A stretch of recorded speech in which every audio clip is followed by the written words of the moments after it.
국민의당에서는 이 선거를 한번 역전을 한번 시켜보겠다, 노려보겠다라고 하는 이런 차원에서 많은 제보들을 아마 받았던 걸로 제가 알고 있고, 그 제보 중에 하나가 아마 이 사안이었는데, 네. 이유미 씨라고 하는 국민의당 당원이 제보를 받았다고 해서 문준용 씨의 특혜 채용이 사실이다라고 할 만한, 입증할 만한 이런 근거 자료, 특히 음성 파일이라든가 카톡 메시지를 제공을 했는데, 네.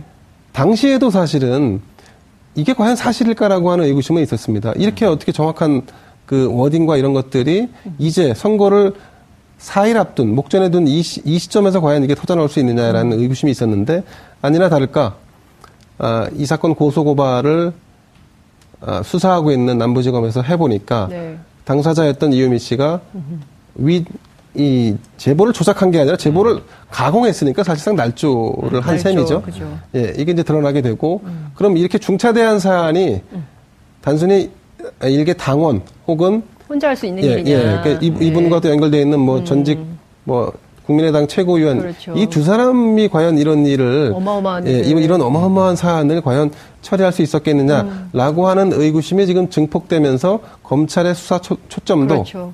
과연 어디까지 이 사실을 인지했거나 알았느냐에 여기로 좀 맞춰져서 지금 진행되고 있는 것 같습니다. 저희 기자들이 취재할 때는 안철수 전 후보가 과연 이 사실을 알고 있었을까에 대한 의문이 막 집중이 좀 되고 있었는데, 결정적으로 이준서 전 최고위원이죠. 이분이 안철수 전 대표를 만났다는 거 아니겠어요?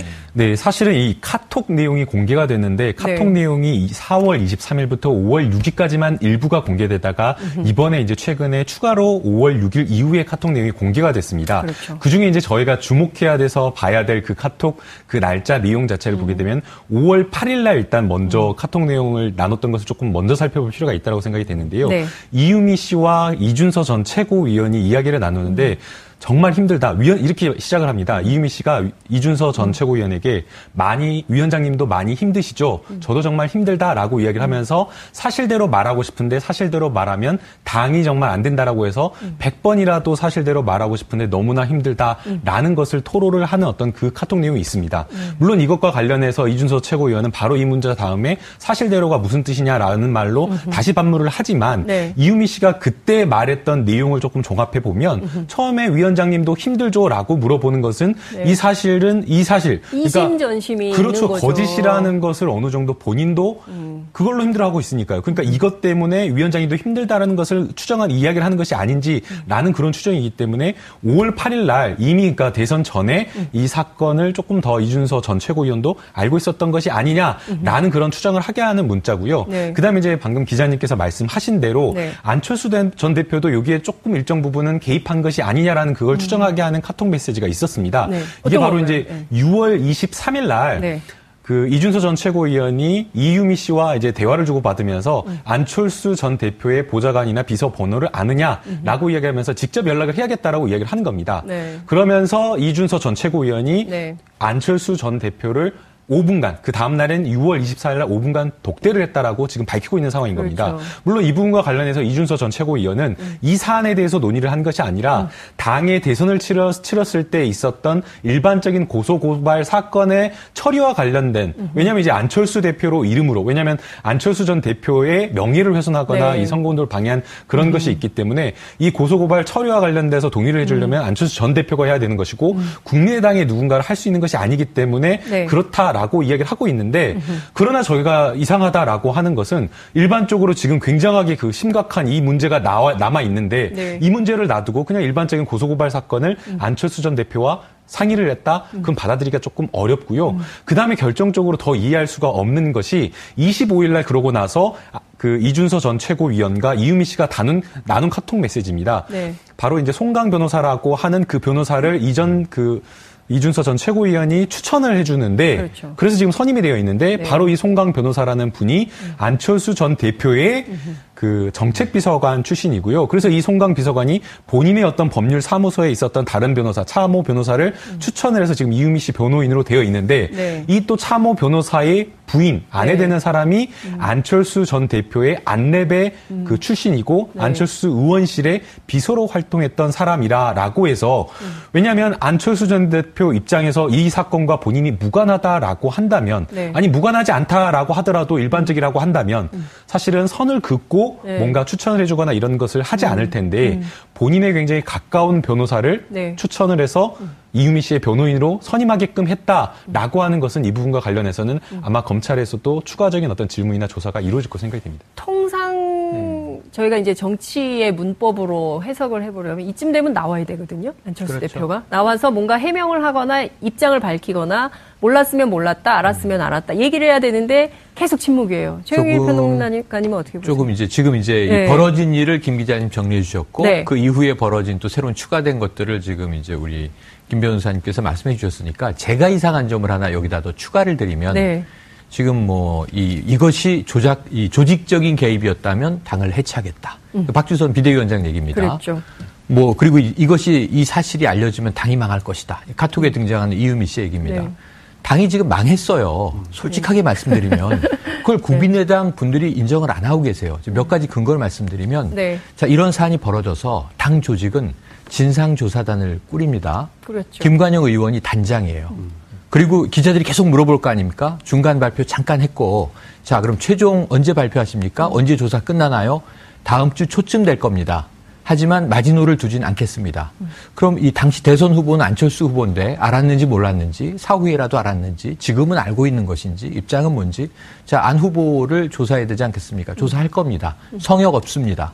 일정은 아직 안 잡혔지만 그럼 다음 주 초에 발표를 하려면 주말 상간에는 안 후보에게 물어봐야 되잖아요. 그렇죠. 어떻게 인지하고 계십니까? 지금 이 사실을 입장은 뭡니까?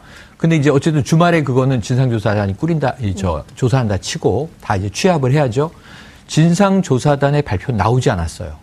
검찰도 자 국민의당 진상조사단의 이 조사 내용과 발표 내용을 예의주시하겠다. 공조하지 않는다 이렇게 얘기를 했어요. 자 그런데 이게 언론에 보도된 게 27일 정도 되죠. 그렇죠. 그때부터 바로 이용주 의원이 나와서 이용주 의원은 어떤 분이냐면 선거 때 공명선거 추진단장. 그렇죠. 이분이 단독범행이라고 들었다. 확인했다. 이건 확실히 단독범행이다. 다음 날 다시 카톡을 들고 나옵니다. 맞아요. 단독범행이다. 아니 진상조사단은 조사가 안 끝났는데 네. 왜 이분이 자꾸 나와서 단독범행이라고 단정을 하죠? 국민들이 보기에는 국민의당만 지금 바라보고 있으면서 검찰 얘기는 뒤로 빼고 네. 한 당에서 여러 가지 얘기를 하고 있는 거예요. 아직 미확인됐습니다. 조사 중입니다. 발표를 기다려 주십시오. 단독입니다. 이렇게 얘기를 하고 있단 말이에요. 네. 그럼 이용주 의원은 왜 저렇게 단독범행임을 강조하고 있을까? 그랬는데 또 이 이유미 씨의 변호인이 단독범행이라고 얘기한 적 없는데요. 검찰에서 그렇죠. 이렇게 얘기를 해요. 그러면은 이제 이용주 의원한테 기자가 물어봤잖아요. 누구한테 들으셨습니까? 변호인에게 들으셨나요? 변호인은 아니고요. 그럼 누구죠? 그 변호사 사무실 관계자입니다. 그게 누군지도 모르겠어요. 그 관계자가 지금 의뢰인을 맡은 변호인의 아내분인지 정말 네. 안랩의 직원분인지 아니면 송강 변호사인지 뭐 누군지 모르겠단 말이에요. 그게 출처를 대지 않고 얘기하는 지금 진실인지 거짓인지 알 수 없는 자꾸 이 진실 공방에 연기를 피워올리는 행위가 네. 첫 번째 벌어진 것과 똑같아요. 출처를 모르는데 자꾸 얘기를 하잖아요. 네. 그때 이 출처가 이렇게 엉터리 같은 조작된 증거 하나를 가지고 네. 이유미 씨의 단독범행이라고 하려면 다시 대선 시기로 돌아가서 공명선거 추진단의 네. 수석부단장인 이성호 부단장이 수석부단장이 100% 확실하다. 단언을 합니다. 확정을 하죠. 그랬어요. 그리고 당시에 김인원 또 이 부단장도 확실하다. 그리고 고소고발 땡큐 이렇게 얘기를 합니다. 왜냐하면 5월 5일 날 이거 발표했고 5월 6일 날 더불어민주당이 고발을 하죠. 고발하는데 네. 이제 진실이 100일하에 드러날 것이다.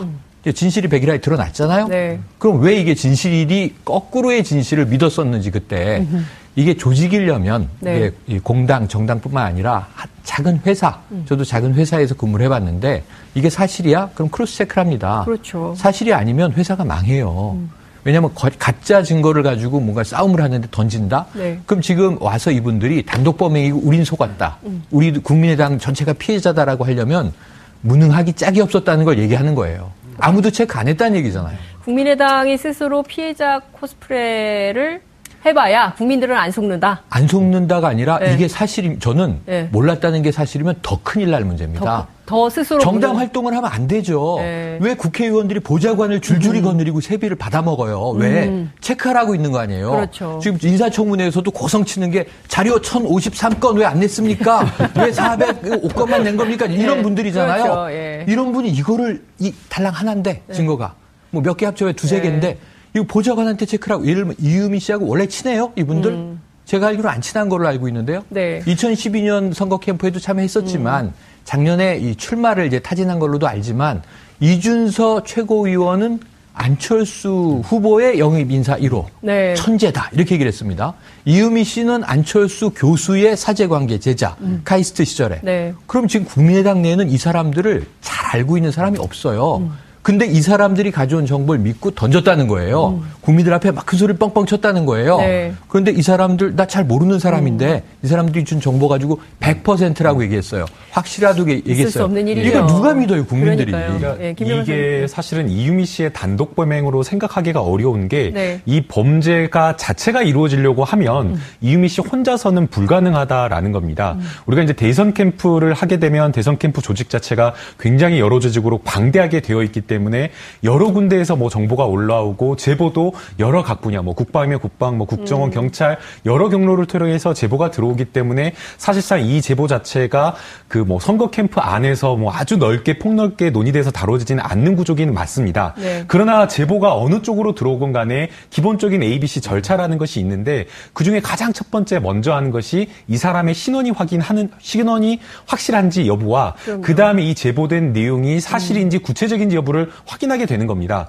그러려고 하면 사실은 이거는 뭐 단순하게 제보를 했던 그 라인에서 하는 것이 아니라 반드시 법률지원단이나 아니면 법조인팀에서 크로스체크를 할 수밖에 없는 상황이고요. 그렇죠. 바로 이 점 때문에 이유미 씨가 허위로 제보를 한다고 하더라도 법률지원단과 다른 어떤 팀에서 이것을 검증하는 절차가 거쳐져야 되기 때문에 이것은 단독으로 하기가 어렵다라는 그런 생각이 드는 겁니다. 아니 기자들이 기사 쓸 때도요. 좀 까리한 문제들이 방송 적합 용어는 조금 아리송한 문제들이 있을 때는 반드시 그 자문 변호사, 고문 변호사의 법률 검토를 받아서 기사를 내보내거든요. 근데 하물며 공당이 그런 것 없이 그냥 어떤 사람 제보만 믿고 그냥 한다? 이해할 수 없죠. 상상하기가 어렵다라는 그렇죠. 거죠. 그다음에 이제 두 번째는 이게 5월 5일 날 공개를 했는데 5월 7일 날 더불어민주당으로 이메일 한 통이 옵니다. 바로 그게 이제 문상호 씨라고 그렇죠. 문준용 씨의 파슨스 친구, 아주 가까운 친구였는데 네. 이 내용으로 봤을 때 이 녹취 내용은 정말 거짓이고 허위다라고 하면서 조목조목 반박을 하는데 이 부분과 관련해서 이 내용이 이메일이 왔다라고 하면 사실은 국민의당에서는 그 이메일을 확인을 했을 때 그때서라도 좀 늦게라도 그때라도 다시 검증하는 절차를 거쳤으면 될 텐데 하지 않았다는 겁니다. 그리고 이제 이준서 씨와 이유미 씨가 이 SNS 이렇게 대화를 나눈 내용을 보게 되면 또 그런 내용이 있는 겁니다. 이준서 최고위원이 이거 정확하지 않으면 역풍이 불 수가 있다. 정치적인 역풍이 불 수 있다라는 것을 암시하는 그 카톡 메시지를 보낸 겁니다. 네. 그럼 적어도 이준서 전 최고위원 같은 경우에는 이게 정말 조작된 건지 아닌지는 모르겠지만 네. 그때 알았는지 몰랐는지 모르겠지만 적어도 이것이 조작된 것일 수는 있다라는 것을 어느 정도는 인지하고 그거를 감수하고 공개를 한 것은 아닌지 그 부분도 좀 들여다볼 필요가 있는 것 자, 같습니다. 김 기자님, 이 사건에서 주목해 볼 수밖에 없는 두 인물이 있는데 한 사람은 안철수 전 후보고요. 또 다른 한 사람은 당시 선대위원장을 맡았던 박지원 전 대표입니다. 그렇습니다. 박지원 전 대표도 몰랐다. 문제의 핸드폰은 비서관이 갖고 있었기 때문에 연락받은 바 없다. 일종의 이제 꼬리 자르기를 하는 것처럼 보입니다. 이 문제를 그냥 넘길 수 있을까요? 자, 폭로 자체를 몰랐다? 그거는 좀 설득력이 떨어지는 것 같습니다. 네. 다만 폭로의 주 재료인 그 증거 자료가 조작된 거는 몰랐다. 라고 하는 건 좀 다른 문제겠죠. 상임선대위원장에게 이 정도 사안이 보고되지 않고 공명선거 추진단에서 발표한다? 그거 상식적이지 않은 것 같습니다. 예. 네. 그리고 또 좀 전에 이제 아리송이라는 네. 표현 하셨지 않습니까? 통상 기자들이 아리송하면 말이죠. 알려졌다. 뭐 이런 식의 표현을 하죠. 네.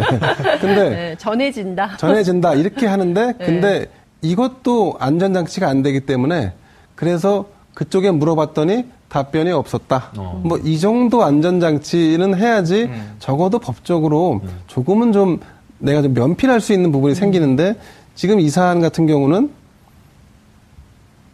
알려졌다 혹은 누군가가 이렇게 주장했다는 것이 아니라 확실하다. 네. 뭐 이런 식의 주장 아니었겠습니까? 그럼 이거는 적어도 당시 상임선대위원장에게는 이런 폭로가 있을 것이다. 이런 발표가 기자회견에 예정돼 있다라고 하는 것은 전달이 됐겠죠. 그 내용을 조작됐는지 안 했는지까지에 대해서는 아마 어떤 대화가 오고 왔는지 혹은 대화가 없었을지도 모르겠습니다만 다만 한 가지 또 저희가 짚고 넘어가야 할 부분은 이 정도 사안이면 선거를 한번 뒤흔들 수 있다라는 네. 확신을 갖게 되거든요. 그러니까 이제 그런 일종의 유혹이죠.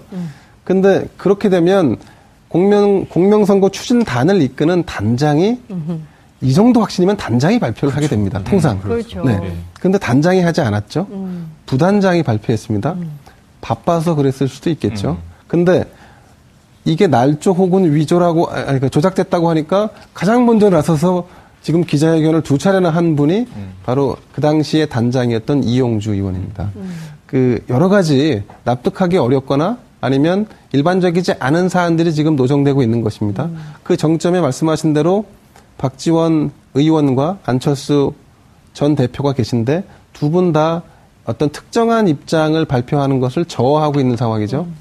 그래서 이 부분 당에서 조사할 것이 아니라 저는 이 선거에서 늘상 이런 것들이 반복되는 것은 이 정부가 청산해야 하는 패단, 이것도 일종의 선거의 적폐라고 생각합니다. 그렇기 때문에 그렇습니다. 그런 차원에서 본다면 앞으로 이런 일이 재발되지 않게 하기 위해서는 정말로 일벌백계 하는 검찰의 수사가 필요하다고 봅니다.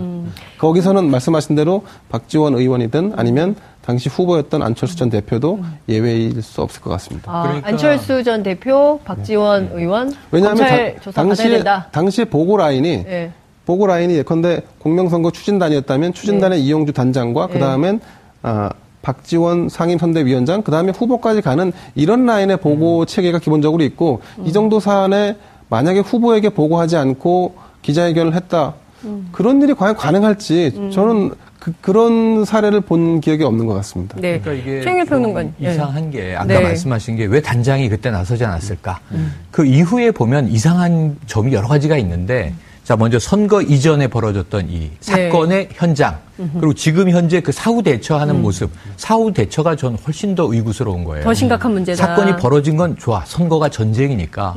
정말 이 지푸라기라도 잡고, 지금 뭐 많이 밀리고 있었잖아요. 그렇죠. 그 이기고 싶었겠죠. 그리고 문준용 씨 문제가 팩트라고 믿었겠죠. 국민의당 내에서는.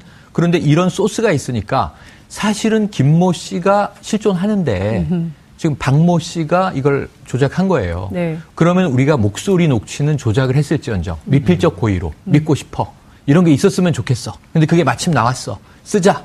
근데 김모 씨라는 사람의 실체가 있었을 것이다. 실체가 있다는 거예요. 검찰이 오늘은 실체 인물을 조사하고 있는데 파슨스 나온 사람 맞고 이미 씨 아는 사람 맞아요. 근데 나 문준용 모르고 그때 파슨스 동기동창끼리는 그 아버지 백으로 들어갔다며 다 퍼져 있었다. 이게 아니라는 거예요, 사실이.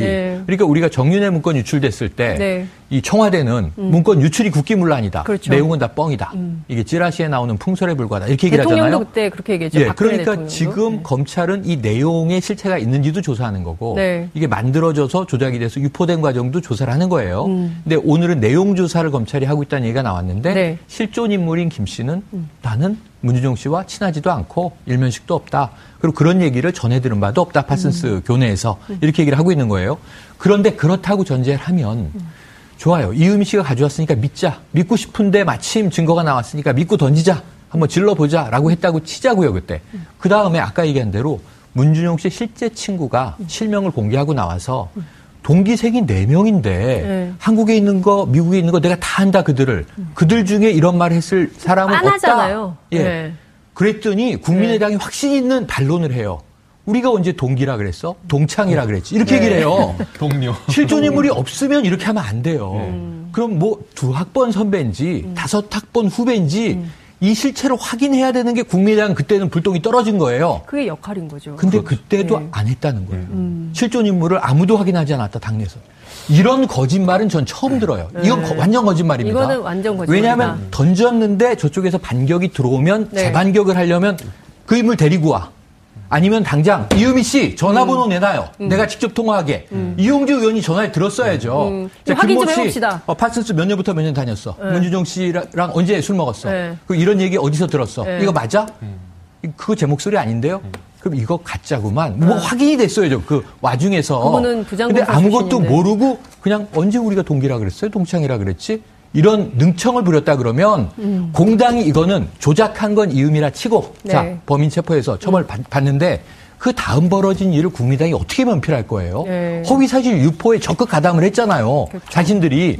그래서 빠져나갈 길이 없는데 우리는 피해자여라고 코스프레를 하면 좀 국민들한테 어쩌라고 이렇게 던지는 겁니까? 그러니까 사후 대처가 저는 더 심각하다. 너무너무 말이 안 된다라는 지금 상황인 거예요. 네. 그리고 조금 이제 정치적으로 좀 주제를 좀 넘어가 볼까요? 안철수 진행자가 바뀐 거예요. 깜짝 놀랐어요. 안철수 전 대표가 입장 표명을 안 하고 있지 않습니까? 네. 안 하고 있는. 네. 뭐 이르면 오늘 한다는 보도가 그런데 나왔던 아니, 어제도 오늘 한다. 그러니까요. 네, 그렇습니다. 그래서 이제 기자들이 그 집 앞에 가 있는 게 벌써 며칠째인지 모르겠어요. 그런데 아마 조금 더 이 수사 상황이 진행되고 윤곽이 어느 정도 드러나기 전까지는 안철수 전 대표가 본인의 입장을 밝히기 굉장히 어려울 것 같습니다. 왜냐하면 아까 말씀하신 대로 이 사안은 선거가 종료된 뒤에 이른바 뒤처리를 했어야 되는 사안입니다. 그러니까 사실 여부를 다시 따져서 그리고 바로 잡을 것은 바로 잡았어야 하는데 아무도 하지 않았단 말이죠. 약 40여 명의 국회의원이 있고 그리고 수십 명, 100명 가까이 되는 당직자들이 있는데 아무도 손 놓고 타치하지 않은 겁니다. 그러니까 시간이 가면 갈수록 어떤 현상이 벌어지냐. 안철수 전 대표 당시 대선 후보에게 책임론이 더 강하게 지워질 수밖에 없는 구조인 거예요. 그렇죠. 근데 안철수 전 대표는 또 이게 딜레마에 빠져 있는 게 폭로 자체는 알았지만 조작된 건 몰랐다라고 한들 이 책임에서 벗어날 수가 없는 겁니다. 그렇죠. 예. 그럼 나는 이제 몰랐다가 통하지 않는 상황. 나는 몰랐다가 통하지 않는 거죠. 네. 새 정치를 하겠다는 분이 그럼 그렇게 검증도 되지 않은 사안을 무책임하게 폭로하는 걸 그럼 방기했다는 얘기냐? 그게 무슨 새 정치냐라고 할 거니까 이거는 차기 대선을 재도전하겠다라고 하는 의지를 가지고 있는 안철수 대표 입장에서는 할 수가 없는 선택인 거죠. 하기 어려운 선택인 거죠. 그럼 이제 이렇게 진행됐을 때 네. 그럼 당의 모습은 어떻게 변화될 것이냐? 당의 호남권의 중진 세력들은 사실 민주진영이 하나로 뭉쳐야 한다라고 하는 입장을 기존에 가지고 있었는데 그 얘기는 조금 이따가 네, 저희가 그럴까요? 하도록 네. 하죠. 알겠습니다. 일단 사안에 좀 집중해서 얘기를 해보는데요. 우선 이번 사태에서 국민들이 약간 의구심을 가졌던 게 바이버라는 바로 그거예요. 예. 메신저예요. 바이버가 뭐지? 바이버 쓰시는 분 손. 바이버 쓰세요? 아니, 바이버 쓰세요? 저 많습니다. 바이버 쓰십니까? 많습니다. 바이버 쓰시는 분이 얘기 좀 해주세요. 쓰는 바이버. 사람은 네. 유형이 정해져 있어요. 외국과 비즈니스를 많이 하는 사람이에요. 2009년에 스마트폰이 나오자마자 바이버를 네. 먼저 깔았는데 여기서 안철수 전 후보가 또 의심을 받는 거죠. 그렇죠. 왜냐하면 뭐 안랩을 창업한 또 누가 봐도 벤처 CEO 네. 그리고 이제 IT맨 그럼 외국과도 많이 통화합니다. 미국도 자주 가시고 바이버는 비즈니스 하는데 IT 비즈니스맨들이 바이버는 필수로 씁니다. 컨퍼런스 콜 같은 걸 외국이랑 하는데 너무 좋아요. 이 해외 국제 통화가 거의 무료예요. 그리고 두 번째 보안이 튼튼해요. 국내 거에 비해서. 국내 것은 기술적인 보안이 나쁜 게 아니라 카카오도 보안 좋은데 이 정부가 요청하면은 협조해야 되는 거지 않습니까? 그러니까요. 정치 권력 때문에. 네. 그래서 다 텔레그램으로 그렇죠. 이민을 정치 망명을 저희 그 사이버 망명을 네, 사이버 했었죠. 망명을 했었죠. 텔레그램은 러시아 과학자가 개발했지만 이제 독일로 가 있는 사람이 이제 개발한 것이고 그게 이 보안 기술의 문제보다는 보안 정책의 문제다. 카카오는 국내 업체라 네. 정부의 압력이 한계가 취약하다. 하지만 외국 업체야 뭐 우리나라가 협조 요청을 해도 우리는 공개 못합니다 하면 끝. 바이버를 많이 써요. 그래서 제가 보기에는 정치인이 바이버를 쓸 이유는 별로 없어요. 뭐 카카오톡도 있고 굳이 보안이면 텔레그램도 있고 그런데 바이버를 쓰는 이유는 국민의당 누군가가 바이버를 쓰기 때문에 누가 씁니까? 그와 통신을 하려면 바이버를 깔아야 되는 거예요, 앱을. 네. 그건 안철수 후보라고 저는 확신합니다, 여기서. 바이버를 국민의당에 이렇게 확산시킨 전파한 사람은 예, 이 벤처 CEO 출신인 안철수 후보의 가능성이 매우 높다. 거의 단정적으로. 저는 100%라는 말은 안 하고 90% 정도. 만약에 소송에 대비해서 하시는 90% 변호사님 옆에 계시니까 가능성이 높다라고 추정을 해봅니다. 안전하게 얘기를 해야죠. 100% 단정한다 이러면 안 돼요. 괜찮습니다. 안철수 전 대표가 바이버를 썼다라는 정도의 이야기는 뭐 전혀 왜냐면 바이버 쓰는 게 문제가 안 되니까요. 그래서 저는 바이버를 쓰고 있고 그래서 안 후보가 몸은 하나잖아요. 뚜벅이 유세하고 있었던 때잖아요. 아까 말씀드린 대로 바이버를 쓴 것으로 알려진 거죠? 예, 그렇죠. 맞습니다. 그래서 당시 이제 더불어민주당 같은 경우에는 텔레그램으로 모든 선거와 관련된 자료라든가 내용을 공유를 했었고요. 그다음에 이제 국민의당 같은 경우에는 바이버를 주로 완전히 다 이용한 것은 아니었지만 안철수 당시에 이제 후보와 굉장히 좀 가깝게 연락을 소통하는 사람들은 바이버를 이제 많이 깔아서 사용을 연락을 했었다라고 그렇게 전해지고는 있습니다. 그리고 이제 이 바이버가 왜 여기서 문제가 되느냐라는 것을 좀 짚어볼 필요가 있는데요. 사실은 이 녹취록이 공개된 게 5월 5일인데 이준서 전 최고위원이 박지원 당시 이제 상임대표에게, 선거 상임대표에게 이 내용을, 이유미 씨가 제보한 그 카카오톡 캡처 화면 12장을 미리 보냈다라는 겁니다. 근데 그게 미리 보낸 게 바로 5월 1일 날짜로 보냈는데 그거를 바로 바이버라는 것을 통해서 보냈다라고 지금 이야기를 하고 있는 겁니다.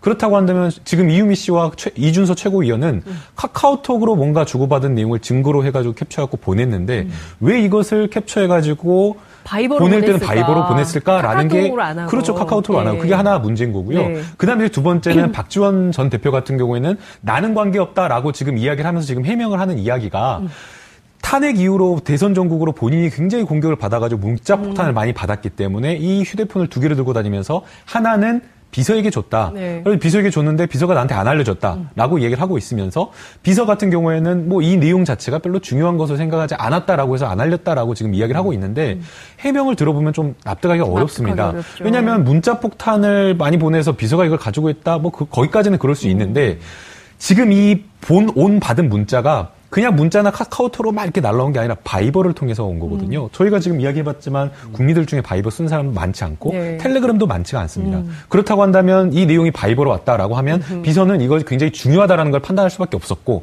또 온 내용 자체가 지금 박지원 전 대표가 그 당시에 뭐 문모닝이라고 할 정도로 굉장히 강도 높게 주장을 하고 비판을 하고 있었던 상황에서 그걸 뒷받침할 수 있는 아주 강력한 증거였다라고 하는데 이것을 비서가 보고를 하지 않았다? 국민들은 좀 이 부분에 있어서 납득하기가 좀 어려울 거라고 생각이 됩니다. 근데 이 사건의 흐름을 쭉 지켜보면 말이죠. 처음에는 국민들이 충격을 받았어요. 이제 이유미 씨 자체의 1인 역할극, 핸드폰 3개 두고 했던 1인 역할극에 굉장히 놀랐지만 이게 계속 사건을 따라가다 보면 오히려 이유미 씨가 이게 도둑이 제발 저린다고 이거 빨리 좀 해결했으면 좋겠다고 생각을 했는데 오히려 당에서 이거 공개되면 우리 당 완전히 망한다. 이거 안 된다. 이걸 막은 흔적도 나오고 있는 거 아닌가요? 막았을지 안 했을지 확신할 수는 없습니다만은 통상 이런 사건이 벌어지면 당사자는 도움을 요청하죠. 내가 당을 위해서 일을 했다. 혹은 뭐 어떤 특정인을 위해서 일을 했는데 검찰이 수사망을 좁혀오니 이 부분을 어떻게 해결할지에 대한 도움을 달라 했는데 아마 냉정하게 판단하자면 근데 이제 와서 그걸 어떻게 도와줄 수가 있니? 너가 한 거니까 너가 책임져라. 라는 정도의 얘기를 듣지 않았을까. 근데 그걸 받아들이는 당사자 입장에서는 꼬리 자르기 위해서 나에게 다 덤태기를 쓰라고 하는 것으로 인식될 수 있고 당의 입장에서는 또 상대적으로 결국 네가 조작한 물건을 가져와서 이제 와서 당에서 도움을 요청하고 그럼 당도 같이 죽자는 얘기냐라고 하는 반응이 오고 간 것을 상대적으로 해석하면은 그렇게 약간 극단적으로 좀 나올 수 있는 부분이 아닌가 싶습니다. 네. 그렇군요. 이제 검찰 조사가 본격화될 텐데요. 김남국 변호사님 어떻게 전망하십니까? 검찰이 이 사건 어디까지 칼끝을 겨눌까요? 네, 일단은 검찰 같은 경우에는 성역 없는 수사를 하겠다라고 지금 할 수밖에 없는 상황이기 때문에 아마 수사는 크게 두 갈래로 갈 것으로 생각이 됩니다. 첫 번째는 이 녹취록이 지금 보고가 되어 있기 때문에 이 보고 라인에 있었던 사람들은 전부 다 조사를 할 수밖에 없고요. 물론 이제 처음에 조사를 할 때 피의자 신분으로 조사하기는 어렵지만 그래도 참고인 조사로 해서 보고를 받을 때 처음에 그때 당시에 그 경위라든지 정황이라든지 그런 부분에 있어서 수사를 할 수밖에 없고요. 그다음 이제 두 번째 방향은 크로스 체크한 말씀한 이 검증팀, 누가 네. 이것을 검증했느냐라는 그 부분에 또 초점을 맞출 겁니다. 사실은 이게 이제 뭐 공개가 되었을 때 네티즌들도 그 파슨스 그 스쿨의 그 동기 명부를 찾아가지고 검증을 할 정도로 굉장히 좀 쉽게 확인을 할 수 있었고요. 네티즌 수사대. 네티즌 수사대. 예, 그리고 아까 이제 최영일 교수님께서 말씀하셨지만 5월 7일 날 문준용 씨의 동기가 이거 아니다라고 하면서 조목조목 반박을 했기 때문에 그 부분에 그 당시 이유로만으로도 검증을 하면 됐을 텐데 검증이 이루어지지 않은 부분이 있기 때문에 아마 네. 검찰에서는 보고 라인과 검증을 했다라고 한다면 이 검증을 어떻게 했느냐라는 어떤 그 두 라인선상에서 참고인 조사를 할 것으로 생각이 되고요. 네. 그다음 이제 세 번째는 이 녹취록을 만들 때 동생과 이렇게 그 통화를 해서 이렇게 동생의 도움을 받아서 했는데 아마 이분이 혼자 했을 때 이렇게 조작을 했다라고 하면 네. 분명히 뭔가 말을 했을 겁니다. 이거 내가 뭐 혼자 했다라고 그냥 혼자 이렇게 뭐 해서 할 수도 있겠지만 네. 뭐 당과 관련된 내용을 조금이라도 뭔가 이야기를 했을 수가 있기 때문에 지금 뭐 1차 조사는 끝났다라고 이야기가 되고 있는데 네. 아마도 이 녹취록을 실제 녹취한 데 협조한 그 공범을 불러다가 이유미 씨한테 어떻게 부탁을 받고 구체적으로 뭘 했느냐 그리고 혼자 했느냐라는 어떤 그런 부분에 좀 초점을 맞춰 수사를 할 것으로 생각이 됩니다. 검찰 포토라인에 안철수 전 후보, 박지원 의원 설까요, 안 설까요? 조만간. 서기가 조금 쉽지는 않을까요? 쉽지는 않아 보입니다. 그러니까 안철수 후보를 불러서 조사를 한다는 것 자체가 네. 당시에 이제 대선 후보였고 네. 또 그 다음에 뭐 대선이 끝난 지 지금 얼마가 되지 않은 상황이기 때문에 네. 검찰로서는 안철수 후보가 이 조작 사실을 그래도 구체적으로는 좀 알았다라는 부분과 관련된 어떤 구체적인 어떤 진술이라든지 네. 아니면 물증이 나오지 않는 이상은 검찰에서 소환 조사를 하기는 조금 부담스러운 상황일 것으로 생각이 되고요. 네. 그럼에도 불구하고 아까 제가 말씀드린 대로 안철수 후보의 사실은 최측근이라고 볼 수 있는 정책비서관도 했고 네. 안철수 후보가 타고 다녔던 후보 시절에 타고 다녔던 그 1호 차량에 함께 동석해서 수행을 했던 그 송강 변호사가 이 이유미 씨의 변호사를 추천해서 변호인으로 선임하겠다는 어떤 그런 조항들이 있기 때문에 네. 간접적으로든 어떻게든 아마 안철수 후보에 대한 조사는 아마 할 것으로 생각됩니다. 참고인 조사를 피해가기는 어려워요. 네. 일단은 이 인물 둘을 추천해서 당으로 끌어들인 인물이 이제 네. 당시 대선 후보인 안철수 네. 전 대표다. 이거 어쩔 수 없고 네. 박지원 전 대표도 거의 유력하다라고 봅니다. 저는 왜 그러냐 하면 자 5월 1일 날 바이버로 보냈는데 그 폰이 뭐 없어서 내가 못 봤어요. 비서한테 가 있었어요. 네. 위치 추적해보라고 얘기하셨습니다. 그런데 우리가 잘 알지만 정치 구단이면서 이분이 연세는 있지만 네. SNS를 굉장히 능숙하게 쓰시는 분입니다. 그럼요. 네. SNS 정치로 막 이제 전국을 쥐락펴락하는 분인데 5월 5일 날 이게 발표되고 당내에서 검증이 안 됐으면 문제가 큰 게 5월 8일이 대선 전날이면서 어버이날인데 문준용 나와라 한 분이 박지원 전 대표예요. 5월 8일 날 왜 여기에 이렇게 집착하고 올인을 하셨을까요? 이 당 전체가 그랬어요. 이 당 전체가 국민의당. 그랬지만 네. 그중에서 특히 앞장서서 이제 메가폰을 드셨던 분이죠. 그래서 그렇죠. 이런 부분에 대해서는 허위 사실을 유포한 매개자가 돼버렸습니까? 네. 어떻게 조사를 피해가실 수가 그렇군요. 있겠어요? 지금 종합을 해보면 박지원 의원 그리고 안철수 전 후보 검찰의 참고인 조사는 피하기 어려울 것 같다는 분석을 해주셨습니다. 이제 저희가 주목해야 돼서 봐야 될 그 카톡 그 날짜 내용 자체를 보게 되면 5월 8일 날 일단 먼저 카톡 내용을 나눴던 것을 조금 먼저 살펴볼 필요가 있다고 생각이 되는데요. 네. 이유미 씨와 이준서 전 최고위원이 이야기를 나누는데 정말 힘들다. 이렇게 시작을 합니다. 이유미 씨가 이준서 전 최고위원에게 위원장님도 많이 힘드시죠? 저도 정말 힘들다라고 이야기를 하면서 사실대로 말하고 싶은데 사실대로 말하면 당이 정말 안 된다라고 해서 100번이라도 사실대로 말하고 싶은데 너무나 힘들다라는 것을 토로를 하는 어떤 그 카톡 내용이 있습니다. 물론 이것과 관련해서 이준서 최고위원은 바로 이 문제 다음에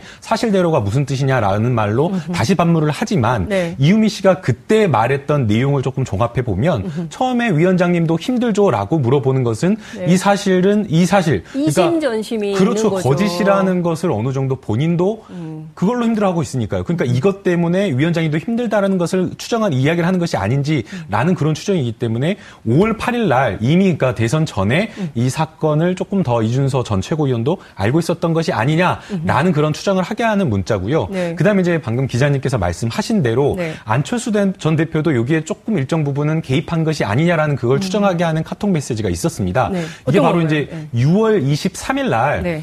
그 이준서 전 최고위원이 이유미 씨와 이제 대화를 주고받으면서 안철수 전 대표의 보좌관이나 비서 번호를 아느냐라고 이야기하면서 직접 연락을 해야겠다라고 이야기를 하는 겁니다. 네. 그러면서 이준서 전 최고위원이 네. 안철수 전 대표를 5분간, 그 다음날엔 6월 24일 날 5분간 독대를 했다라고 지금 밝히고 있는 상황인 겁니다. 그렇죠. 물론 이 부분과 관련해서 이준서 전 최고위원은 이 사안에 대해서 논의를 한 것이 아니라 당의 대선을 치렀을 때 있었던 일반적인 고소고발 사건의 처리와 관련된, 왜냐하면 이제 안철수 대표로 이름으로, 왜냐하면 안철수 전 대표의 명예를 훼손하거나 네. 이 선거운동을 방해한 그런 것이 있기 때문에 이 고소고발 처리와 관련돼서 동의를 해주려면 안철수 전 대표가 해야 되는 것이다. 카톡에 등장하는 이유미 씨 얘기입니다. 네.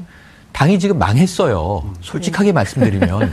그걸 국민의당 분들이 인정을 안 하고 계세요. 몇 가지 근거를 말씀드리면 네. 자, 이런 사안이 벌어져서 당 조직은 진상조사단을 꾸립니다. 그렇죠. 김관영 의원이 단장이에요. 그리고 기자들이 계속 물어볼 거 아닙니까? 중간 발표 잠깐 했고 자, 그럼 최종 언제 발표하십니까? 언제 조사 끝나나요? 다음 주 초쯤 될 겁니다. 하지만 마지노를 두진 않겠습니다. 그럼 이 당시 대선 후보는 안철수 후보인데 알았는지 몰랐는지 사후에라도 알았는지 지금은 알고 있는 것인지 입장은 뭔지 자, 안 후보를 조사해야 되지 않겠습니까? 조사할 겁니다. 성역 없습니다. 일정은 아직 안 잡혔지만 그럼 다음 주 초에 발표를 하려면 주말 상간에는 안 후보에게 물어봐야 되잖아요. 그렇죠. 어떻게 인지하고 계십니까? 지금 이 사실을 입장은 뭡니까? 근데 이제 어쨌든 주말에 그거는 진상조사단이 조사한다 치고 다 이제 취합을 해야죠. 진상조사단의 발표 나오지 않았어요. 검찰도 자, 국민의당 진상조사단의 이 조사 내용과 발표 내용을 예의주시하겠다. 공조하지 않는다. 이렇게 얘기를 했어요. 자, 그런데 이게 언론에 보도된 게 27일 정도 되죠. 그렇죠. 그때부터 바로 이용주 의원이 나와서 이용주 의원은 어떤 분이냐면 선거 때 공명선거 추진단장. 그렇죠. 이분이 단독범행이라고 들었다. 확인했다. 이건 확실히 단독범행이다. 다음 날 다시 카톡을 들고 나옵니다. 맞아요. 단독범행이다. 아니 진상조사단은 조사가 안 끝났는데 네. 왜 이분이 자꾸 나와서 단독범행이라고 단정을 하죠? 국민들이 보기에는 국민의당만 지금 바라보고 있으면서 검찰 얘기는 뒤로 빼고 네. 한 당에서 여러 가지 얘기를 하고 있는 거예요. 아직 미확인됐습니다. 조사 중입니다. 발표를 기다려 주십시오. 단독입니다. 단독입니다. 이렇게 얘기를 하고 있단 말이에요. 네. 그럼 이용주 의원은 왜 저렇게 단독범행임을 강조하고 있을까? 그랬는데 또 이 이유미 씨의 변호인이 단독범행이라고 얘기한 적 없는데요. 검찰에서. 그렇죠. 이렇게 얘기를 해요. 그러면은 이제 이용주 의원한테 기자가 물어봤잖아요. 누구한테 들으셨습니까? 변호인에게 들으셨나요? 변호인은 아니고요. 그럼 누구죠? 그 변호사 사무실 관계자입니다. 그게 누군지도 모르겠어요. 그 관계자가 지금 의뢰인을 맡은 변호인의 아내분인지 정말 네. 안랩의 직원분인지 아니면 송강 변호사인지 뭐 누군지 모르겠단 말이에요. 그게 출처를 대지 않고 얘기하는 지금 진실인지 거짓인지 알 수 없는 자꾸 이 진실 공방에 연기를 피워올리는 행위가 네. 첫 번째 벌어진 것과 똑같아요. 출처를 모르는데 자꾸 얘기를 하잖아요. 네. 그때 이 출처가 이렇게 엉터리 같은 조작된 증거 하나를 가지고 네. 이유미 씨의 단독범행이라고 하려면 다시 대선 시기로 돌아가서 공명선거 추진단에 네. 수석부단장인 이성호 부단장이 수석부단장이 100% 확실하다. 단언을 합니다. 확정을 하죠. 그랬어요. 그리고 당시에 김인원 또 이 부단장도 확실하다. 그리고 고소고발 땡큐 이렇게 얘기를 합니다. 왜냐하면 5월 5일 날 이거 발표했고 5월 6일 날 더불어민주당이 고발을 하죠. 고발하는데 네. 이제 진실이 100일하에 드러날 것이다. 이제 진실이 100일하에 드러났잖아요. 네. 그럼 왜 이게 진실이 거꾸로의 진실을 믿었었는지 그때 이게 조직이려면 네. 이게 이 공당 정당뿐만 아니라 작은 회사 저도 작은 회사에서 근무를 해봤는데 이게 사실이야? 그럼 크로스 체크를 합니다. 그렇죠. 사실이 아니면 회사가 망해요. 왜냐하면 가짜 증거를 가지고 뭔가 싸움을 하는데 던진다? 네. 그럼 지금 와서 이분들이 단독범행이고 우린 속았다. 우리 국민의당 전체가 피해자다라고 하려면 무능하기 짝이 없었다는 걸 얘기하는 거예요. 아무도 체크 안 했다는 얘기잖아요. 국민의당이 스스로 피해자 코스프레를 해봐야 국민들은 안 속는다. 안 속는다가 아니라 네. 이게 사실이 저는 네. 몰랐다는 게 사실이면 더 큰일 날 문제입니다. 더 스스로 정당 활동을 하면 안 되죠. 네. 왜 국회의원들이 보좌관을 줄줄이 거느리고 세비를 받아먹어요. 왜? 체크하라고 있는 거 아니에요. 그렇죠. 지금 인사청문회에서도 고성치는 게 자료 1053건 왜 안 냈습니까? 왜 405건만 낸 거? 국민의당에서는 이 선거를 한번 역전을 한번 시켜보겠다, 노려보겠다라고 하는 이런 차원에서 많은 제보들을 아마 받았던 걸로 제가 알고 있고 그 제보 중에 하나가 아마 이 사안이었는데 네. 그 이유미 씨라고 하는 국민의당 당원이 제보를 받았다고 해서 문준용 씨의 특혜 채용이 사실이다라고 할 만한 입증할 만한 이런 근거 자료 특히 음성 파일이라든가 이 카톡 메시지를 제공을 했는데 네. 당시에도 사실은 이게 과연 사실일까라고 하는 의구심은 있었습니다. 이렇게 어떻게 정확한 그 워딩과 이런 것들이 이제 선거를 4일 앞둔, 목전에 둔 이 시점에서 과연 이게 터져나올 수 있느냐라는 의구심이 있었는데, 아니나 다를까, 이 사건 고소고발을 수사하고 있는 남부지검에서 해보니까, 네. 당사자였던 이유미 씨가 이 제보를 조작한 게 아니라 제보를 가공했으니까 사실상 날조를 한 셈이죠. 그죠. 예, 이게 이제 드러나게 되고, 그럼 이렇게 중차대한 사안이 단순히 일개 당원 혹은 혼자 할 수 있는 일이냐. 그러니까 이분과도 연결되어 있는 뭐 전직 뭐 국민의당 최고위원 그렇죠. 이 두 사람이 과연 이런 일을 어마어마한 이런 어마어마한 사안을 과연 처리할 수 있었겠느냐라고 하는 의구심이 지금 증폭되면서 검찰의 수사 초점도 그렇죠.